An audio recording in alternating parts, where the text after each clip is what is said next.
96-তে টেনে নিয়ে গেলেন কেন? অতীত তো কেবল পিছনেই টানে। আমরা তো 86-তে যাইনি, যেতে চাই না। 96-তে গিয়েছি, বিস্তর একটা ছবি আছে, এখনো আপনারা আর্কাইভে দেখলে পাবেন। একদিকে সাজেদা চৌধুরী, আব্দুস সামাদ আজাদ, আমাদের মওদুদ সাহেব এবং মতিউর রহমান নিজামী সাহেব সবাই এক টেবিলে বসে ঘোষণা দিচ্ছে। ইহাকে কি যুগপৎ আন্দোলন বলা যায়? যদি যুগপৎ আন্দোলন বলা যায় তাহলে কি জায়েজ আছে? জোট করেন নাই, ঠিক আছে, মানলাম। আর এই না, আমি আর পিছনে যেতে চাই না। আপনারা এখন পজিটিভলি যেগুলো শুনতে চান সেটা বলি, কারণ মাননীয় না, আমাকে পিছনে টানিলে আরো পিছনে টানিতে হইবে, এটা যাবো না। না না না না, আমি এখন সামনের দিকে যাই, সামনের দিকে যাই। আপনারা চেয়েছেন যে আমি তো সময় তো দিবে না। আমরা কি কি কি কি এই যে আপনাদের এই নোটিশের প্রেক্ষিতে কি কি কার্যকর ব্যবস্থা গ্রহণ করেছে সেটা, এবং আপনাদের কি কি আজকে দাবি আছে সেটা বলি শুধু। মাননীয় বিরোধী দলের নেতা বলেছেন, জনাব নাহিদ সাহেব বলেছেন, জুলাই জাদুঘর, স্মৃতি জাদুঘর 5ই আগস্ট খুলে দেওয়া হোক। এটা আজকেই সংবাদ সম্মেলন করে সাংস্কৃতিক মন্ত্রণালয় থেকে জানিয়ে দেওয়া হয়েছে 5ই আগস্ট জুলাই স্মৃতি জাদুঘর খুলে দেওয়া হবে। মাননীয় প্রধানমন্ত্রী সেটা উদ্বোধন করবেন।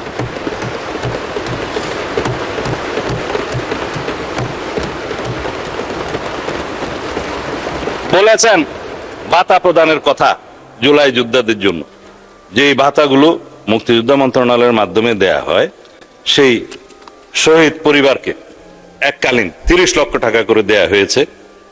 এবং জুলাই যোদ্ধাদের শ্রেণী আছে, ক শ্রেণী, খ শ্রেণী, গ শ্রেণী। বেশি যারা আহত তাদেরকে ক শ্রেণী, তারপরে মাঝারি খ শ্রেণী, তারপরে একটা গ শ্রেণী। ক শ্রেণীকে 5 লক্ষ টাকা, খ শ্রেণীর আহতদেরকে 3 লক্ষ টাকা এবং গ শ্রেণীকে 1 লক্ষ টাকা করে আর্থিক সহায়তা প্রদান। মাননীয় স্পিকার, জুলাই শহীদ পরিবারকে, এটা আপনাদের প্রশ্নের উত্তরে কি কি আমরা করেছি সেটা না শুনলে তো হাফ ডান হয়ে গেল। শহীদ, আমি অতীতে যাব না, বলতে দিয়ে আর কি, সামনে যাচ্ছে। শহীদ পরিবারকে মাসিক 20,000 টাকা, ক শ্রেণীর জুলাই যোদ্ধাদেরকে মাসিক 20,000 টাকা এবং খ শ্রেণীর 15,000 এবং গ শ্রেণীর 10,000 টাকা করে মাসিক ভাতা প্রদান করা হচ্ছে। মাননীয় বিরোধী দলের নেতা দাবি উত্থাপন করেছেন, অর্থমন্ত্রী সদয় হলে মাননীয় প্রধানমন্ত্রী দয়া করলে আমাদের অনুসারে ভবিষ্যতে কি এটা বাড়ানো যায় না? অবশ্যই বাড়ানো যাবে। আর আহতদের দীর্ঘমেয়াদী চিকিৎসার কথা বলেছেন।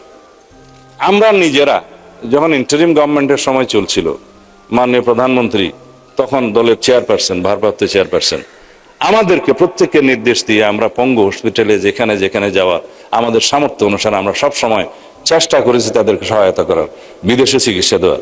এখনো পর্যন্ত কোনো আহত জুলাই যোদ্ধার যদি বিদেশে চিকিৎসার প্রয়োজন হয়ে থাকে, অগ্রাধিকার ভিত্তিতে তাদের সেই ব্যবস্থা গ্রহণ করা হবে ইনশাআল্লাহ।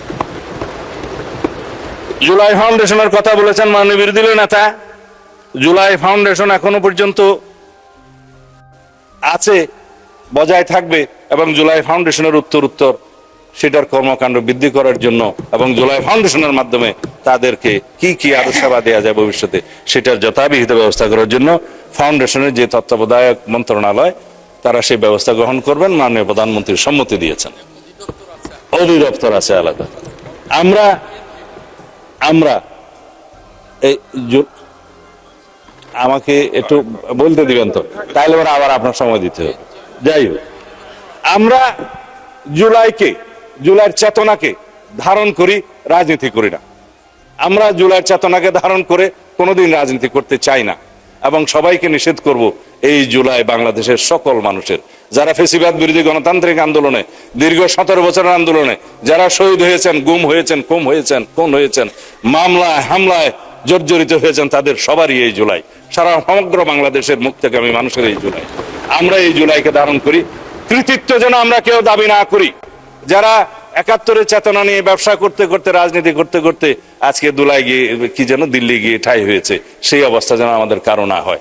সুতরাং বাংলাদেশের ভবিষ্যৎ প্রজন্ম এই জুলাই গণ অভ্যুত্থানের স্মৃতিকে ধারণ করে, ইতিহাসকে ধারণ করে ভবিষ্যতে যাতে শিক্ষা নেয়, ভবিষ্যতের সকল সরকার যাতে শিক্ষা নেয়, কোনোদিন যাতে ফেসিবাদী আচরণ করার সাহস না পায়, সেইভাবে আমরা জুলাইকে ধারণ করবো। মাননীয় স্পিকার, আমরা মিডিয়ার ফ্রিডম নিয়ে কথা বলছি। মাননীয় বিরোধী দলের নেতা বলেছেন যে কিছু কিছু মিডিয়া এখনো আগের আচরণ করার জন্য তারা তাদের সিমটম প্রকাশ করা শুরু করেছে। একদিকে আমরা ফ্রিডম অফ স্পিচের কথা বলবো, আর একদিকে আমরা তথ্য প্রবাহকে এবং মিডিয়ার ফ্রিডমকে আমরা গলা চেপে ধরবো, সেটা হয় না। আমরা পাল্টা সেটার জবাব দিয়েই সেটার জবাব দেব, পাল্টা জবাব দিয়ে মিডিয়ার সেই সমস্ত আচরণকে আমরা জবাব দেব। কোন মিডিয়াকে আমরা স্বৈরাচারী আচরণ করতে দেব না, কিন্তু সেটা ডিপেন্ড করবে আমাদের আচরণ। কারণ ফ্রিডম অফ স্পিচ এবং freedom of press is always subject to some restriction imposed by the reasonable ground in the interest of the state, এবং সেই রিজনেবল রেস্ট্রিকশন গুলো বর্ণনা করবে মাননীয় আদালত। সেটা আছে আর্টিকেল 39, সেটা কিন্তু উন্মুক্ত নয়। যাই হোক, আমরা বর্ডার ইস্যু নিয়ে এখানে মাননীয় বিরোধী দলের নেতা কথা বলেছেন। বর্ডার ইস্যুতে এই প্রথমবার এই আমরা 4-5 মাসের সরকারে আমরা সমস্ত জায়গায় একজনকে অবৈধভাবে পুশিন হতে দেই নাই, সেটা অন রেকর্ড। আমরা চেষ্টা করেছি আমাদের সার্বভৌমত্বকে আমরা যেন সর্বতোভাবে রক্ষা করার চেষ্টা করেছি। আমরা আমাদের জওয়ানরা, বিজিবির সৈনিকরা পাল্টা গুলি করেছে আমাদের বর্ডারে, আপনারা নিশ্চয়ই দেখেছেন। আমরা বলেছি যে কোনো দেশের এমন কোন আচরণ আমরা বরদাস্ত করব না যাতে আমাদের সার্বভৌমত্ব ক্ষুণ্ণ হয়, আমাদের স্বাধীনতা ক্ষুণ্ণ। আমরা সবাই এক, এখানে সরকারি দল বিরোধী দল বলতে কোনো কথা নেই। আমরা বাংলাদেশের স্বাধীনতার সার্বভৌমত্বের প্রশ্নে সবাই ঐক্যবদ্ধ থাকবো। আমরা ফ্যাসিবাদ বিরোধী গণতান্ত্রিক আন্দোলনে যেভাবে ইস্পাত কঠিন জাতীয় ঐক্য আমরা গড়ে তুলেছি, সেই জাতীয় ঐক্য ন্যাশনাল ইস্যুতে সব সময় এক থাকবে বলে আমরা বিশ্বাস করি। আমরা যা কিছু তর্ক বিতর্ক করব সরকারি দল বিরোধী দল এই হাউসের মধ্যে করব, কিন্তু আমরা কোনো জাতীয় ইস্যুতে স্বাধীনতার সার্বভৌমত্বের প্রশ্ন আমরা কখনোই ছাড় দেব না। আমরা ঐক্যবদ্ধ থাকবো যেভাবে আমরা ফ্যাসিবাদ গণতান্ত্রিক আন্দোলনে ঐক্য গড়ে তুলেছি। এটাকে আমরা শক্তিতে পরিণত করব এই জাতিকে এগিয়ে নিয়ে যাওয়ার জন্য। মানে স্পিকার, পার্শ্ববর্তী দেশের সাথে সম্পর্ক কি হবে সেটা তো আমরা এখানে আলাপ আলোচনা করে সংসদে আমরা সংবিধান সংশোধন করে পররাষ্ট্রনীতি সংশোধন করে আমরা এখানে করতে পারি। সেটা তো সরকারের একক কোনো দায়িত্ব না। প্রতিবেশীকে কখনো পাল্টানো যায় না। কথায় আছে যে আপনি আপনার স্ত্রী পাল্টাতে পারবেন, কিন্তু প্রতিবেশী তো আপনি পাল্টাতে পারবেন। সুতরাং না, এটা অন্যভাবে বললেন না। হ্যাঁ, সুতরাং প্রতিবেশীর সাথে কি সম্পর্ক হবে, বাইলেটারাল কি সম্পর্ক হবে, ট্রেড এন্ড কমার্সের কি সম্পর্ক হবে, অবশ্যই সেটা on the basis of the mutual dignity, respect and on the basis of the sovereign equality, সেটা আমরা আগেই ঘোষণা করেছি। আমরা তো আগেই বলেছি, আমাদের নেতা আগে বলেছেন, ওই অন্য কোনো দেশ নয়, সবার আগে বাংলাদেশ। আমি নাম নিলাম না, আমরা সবার আগে বাংলাদেশ নীতিতেই আমরা আছি এবং এইভাবেই আমরা ম্যান্ডেট পেয়েছি। মাননীয় স্পিকার, আমার বন্ধু আক্তার সাহেব অনেক বিষয়ে কথা বলেছেন যে হাসিনাকে ফিরিয়ে নিয়ে এসে রায় কার্যকর করা হবে কিনা।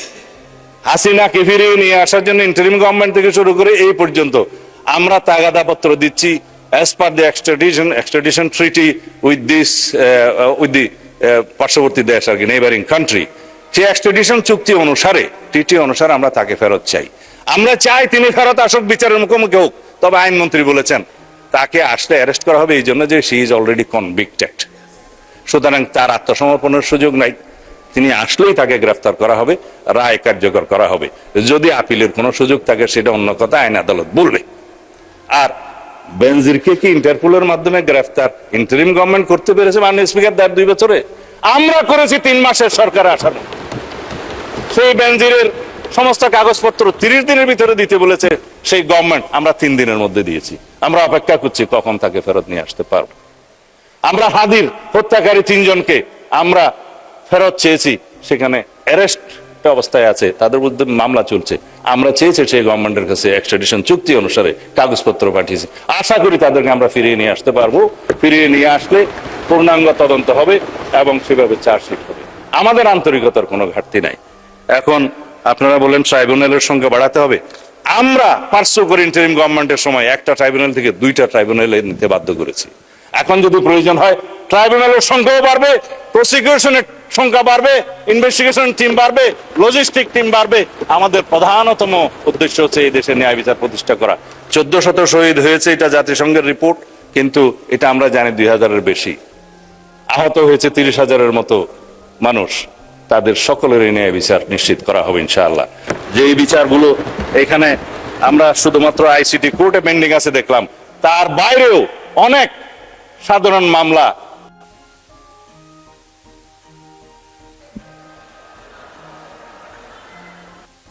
না ঠিক আছে, মাইক দিয়েই বলেন, 2 মিনিট বলেন, মাইক দিয়েই বলেন। মাইক লাগবে না, গলা বড় আছে। না 2 মিনিট আপনি মাইক সারা দেন।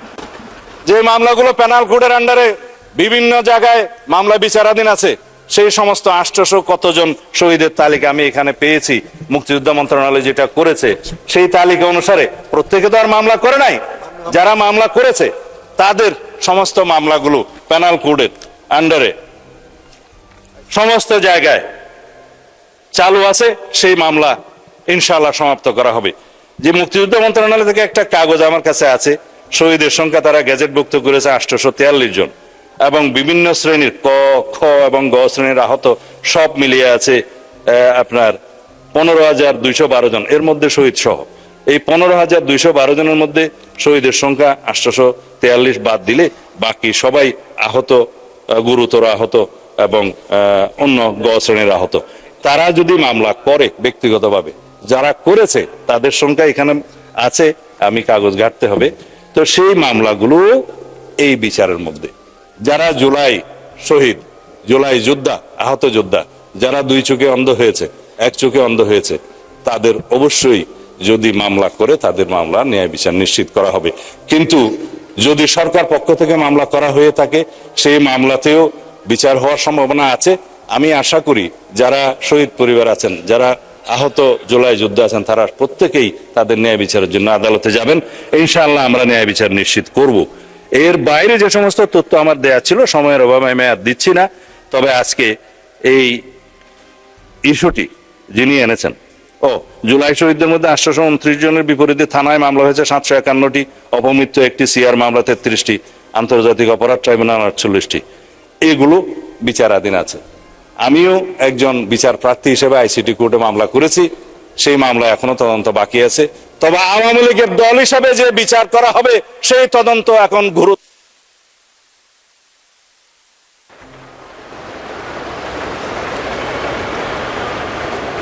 জি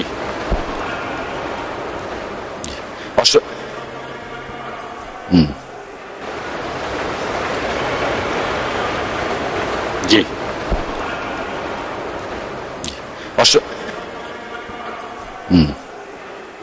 জি, অসংখ্য ধন্যবাদ মাননীয় স্বরাষ্ট্রমন্ত্রী।